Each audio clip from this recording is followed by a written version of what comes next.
اس video میں ہم comparison and contrast کی طرز کا ایک نان فکشنل ایسے اسٹڈی کریں گے۔ اس کا ٹائٹل ہے difference between village and city life, یعنی گاؤں اور شہر کی زندگی کا فرق۔ تو جیسا کہ اس ٹائٹل سے واضح ہے کہ اس ایسے میں گاؤں کی زندگی یعنی دیہاتی زندگی اور شہر کی زندگی کے متعلق تفصیل میں بات کرتے ہوئے ان کا موازنہ کیا جائے گا، اور یہ بھی دیکھا جائے گا کہ ان میں کیا چیزیں فرق ہیں یا پھر کیا چیزیں مشترک ہیں۔ تو ایک ایسا ایسے جس میں دو یا دو سے زیادہ چیزوں کا موازنہ کیا جاتا ہے اسے کہتے ہیں کمپیریزن اینڈ کنٹراسٹ ایسے۔ اس قسم کا ایسے تصوراتی نہیں ہوتا، لہٰذا اسے حقائق پر مبنی معلومات کی بنیاد پر لکھا جاتا ہے، تو اسے نان فکشن کہتے ہیں۔ ایسے سے پہلے یہاں اس کی آؤٹ لائن دی گئی ہے، تو چلیے اسے مل کر پڑھتے ہیں۔ پہلا پوائنٹ ہے A village is a small group of settlements while a city is a large group of settlements۔ تو یہاں دیہاتی اور شہری زندگی کے ایک فرق کو مختصر سا بیان کیا گیا ہے، اور وہ ہے ان کے حدود عربے کا فرق۔ دیہات عموماً چھوٹے ہوتے ہیں جبکہ شہر بڑے بڑے ہوتے ہیں۔ اگلا پوائنٹ ہے Although some might also be found in urban areas, villages are usually located in rural areas while cities are urban centers۔ بعض اوقات کچھ چھوٹے چھوٹے گاؤں شہروں کے درمیان بھی پائے جاتے ہیں، لیکن زیادہ تر گاؤں دیہاتی علاقوں میں پائے جاتے ہیں جبکہ شہر قدرے ترقی یافتہ علاقوں میں موجود ہوتے ہیں۔ تیسرا پوائنٹ ہے A city has local laws while a village does not۔ It is administered by a parish council and is a part of a town۔ ایک شہر کے اپنے مقامی قوانین ہوتے ہیں جبکہ گاؤں میں ایسا نہیں ہوتا۔ گاؤں اکثر کسی نہ کسی کونسل کے زیر انتظام ہوتے ہیں جو کہ ایک قصبے کا حصہ ہوتی ہے، معاف کیجیے گا، اور وہ گاؤں ایک قصبے کا حصہ ہوتا ہے۔ چوتھا پوائنٹ ہے A village is located in a smaller land area while a city has a large land area۔ یعنی گاؤں کا رقبہ شہر کے رقبے سے چھوٹا ہوتا ہے۔ اور پانچواں پوائنٹ ہے The land, housing, transportation, utilities and sanitation systems of a city are more complex than that of a village۔ شہروں میں زمین، گھر، آمد و رفت کا نظام، صحت اور صفائی کا نظام اور دوسری بہت سی سہولیات شہر میں گاؤں کے مقابلے میں زیادہ پیچیدہ یا برتر ہوتی ہیں۔ تو اب دیکھ سکیں گے کہ اس ایسے کے اگلے حصے میں کس طرح سے ان پوائنٹس کو مختلف سپورٹنگ آئیڈیاز کی مدد سے پیراگرافز کی شکل میں لکھا جائے گا۔ تو چلیے مل کر پڑھنا شروع کرتے ہیں۔ Today's human settlements are very complex۔ People have created a place wherein the political, economic, military, social and environmental concerns of different countries are associated with one another, affecting each other's political and economic stability۔ یعنی آج کل کی انسانی بستیاں بہت ہی پیچیدہ ہوتی چلی جا رہی ہیں۔ لوگوں نے ایسی جگہ آباد کرنا شروع کر دی ہیں جہاں ملکوں کے آپس کے سیاسی، اقتصادی، فوجی، معاشرتی اور ماحولیاتی مسائل اور خدشات ایک دوسرے کے سیاسی اور اقتصادی استحکام پر اثر انداز ہو رہے ہیں۔ اب آگے پڑھتے ہیں۔ In ancient times this wasn't the situation۔ People then were grouped in families that led nomadic lives in search of food and to evade natural enemies۔ They hunted animals and gathered fruits for food, going from one place to another۔ They did not settle in one place like people do today, living in cities, towns and villages۔ These settlements are composed of several families, and although they are similar in terms of providing a permanent place for people to live, they are distinct entities۔ تو گو کہ آج کل جو علاقے آباد کیے جا رہے ہیں وہ خاصے پیچیدہ نوعیت یا طرز کے ہیں، لیکن پرانے وقتوں میں ایسا نہیں ہوتا تھا۔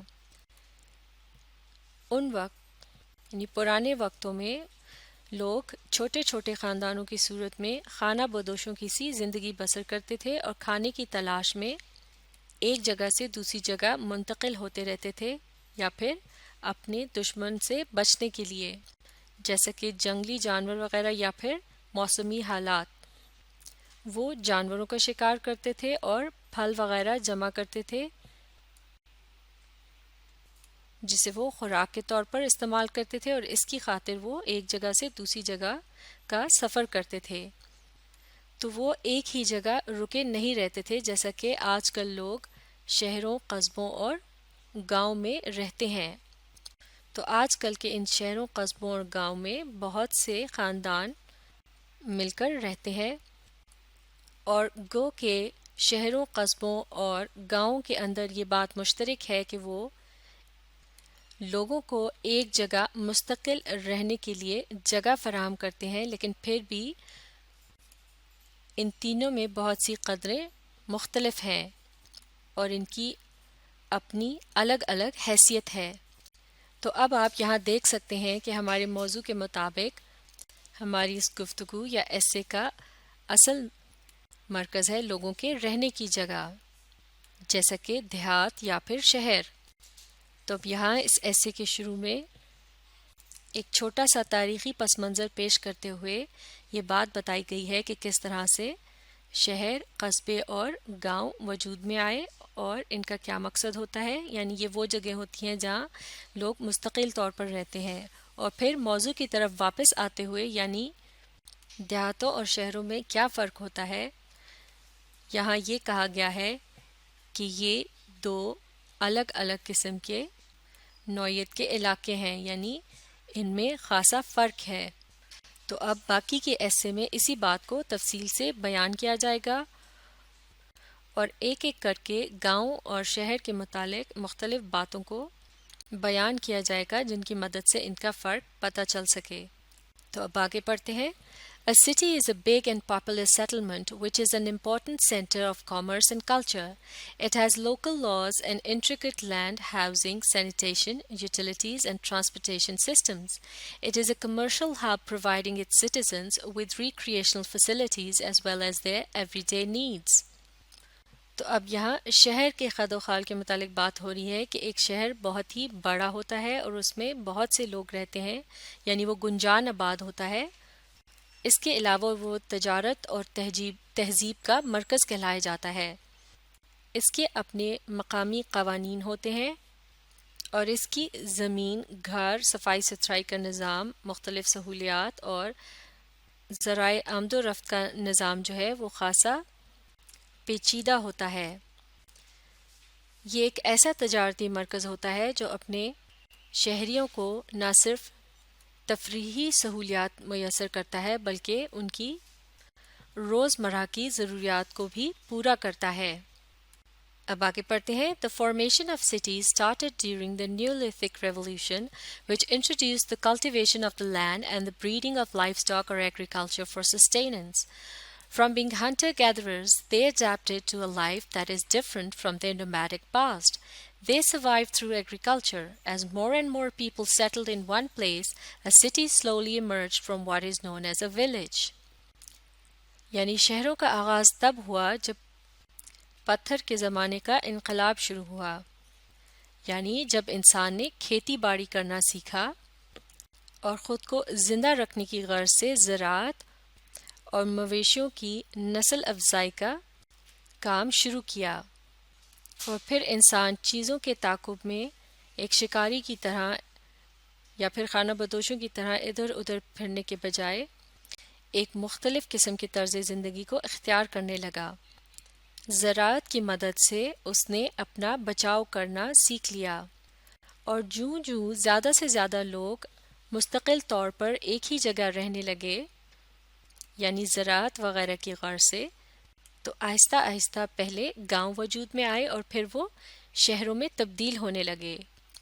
تو شہروں کے متعلق تفصیل سے بات کرنے کے بعد اب بات کی جائے گی گاؤں اور دیہاتوں کے متعلق۔ تو چلیے مل کر پڑھتے ہیں۔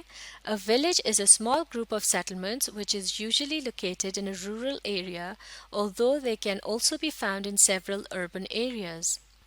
It is larger than a hamlet but smaller than a town.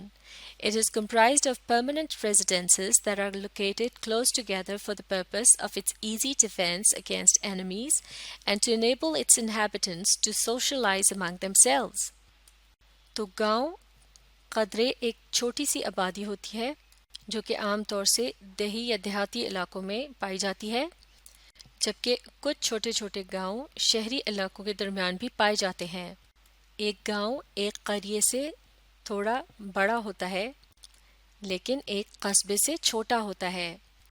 اس میں لوگ مستقل طور پر رہتے ہیں اور گھر ایک دوسرے کے قریب قریب ہی بنائے جاتے ہیں تاکہ دشمن سے بچاؤ میں مدد مل سکے اور گاؤں کے لوگ آپس میں آسانی سے گھل مل کر رہ سکیں۔ اب ہم اس ایسے کے باقی کے حصے کو اگلی ویڈیو میں مکمل کریں گے۔ آپ اس ویڈیو کو ری پلے کیجئے اور اس کے ساتھ ساتھ پڑھنے اور سمجھنے کی کوشش جاری رکھیے۔